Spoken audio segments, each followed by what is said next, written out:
Dikutip dari langgam.id, Lembaga Manajemen Aset Negara Kementerian Keuangan menambah anggaran pembebasan lahan untuk pembangunan jalan tol Padang Pekanbaru di Seksi 1 Padang Sicincin, Kabupaten Padang Pariaman.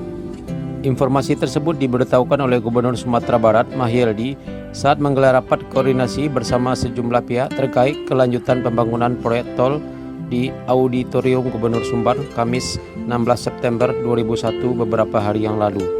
Alhamdulillah pembangunan tol Padang Sicincin ini terus berjalan.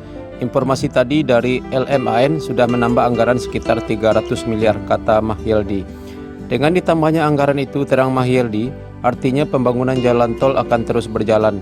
Terkait rincian dana tersebut, ia mengatakan hal itu akan dibahas oleh panitia pembebasan lahan.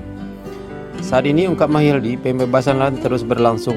Di antaranya ada yang sedang penilaian tim appraisal, kemudian kelengkapan administrasi. Mahyildi mengharapkan pembebasan lahan ini bisa segera diselesaikan sehingga pembangunan terus berlanjut. Kita rapatkan terus bersama sehingga progres ini bisa lebih cepat lagi pembangunan. Kalau ada potensi yang memperlambat agar bisa segera kita selesaikan, ujarnya.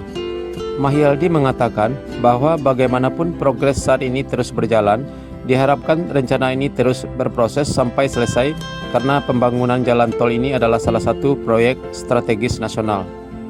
Sebelumnya, Kantor Wilayah Kanwil Badan Pertanahan Nasional BPN Sumbar mencatat sudah 15,14 km lahan proyek jalan tol Padang Pekanbaru Seksi 1 Padang Sicincin berhasil dibebaskan hingga September 2001. Kepala Bidang Pengadaan Tanah dan Pengembangan Kanwil BPN Sumbar Yuhendri Yakub menjelaskan, panjang 15,14 km itu jumlahnya 42% dari total keseluruhan.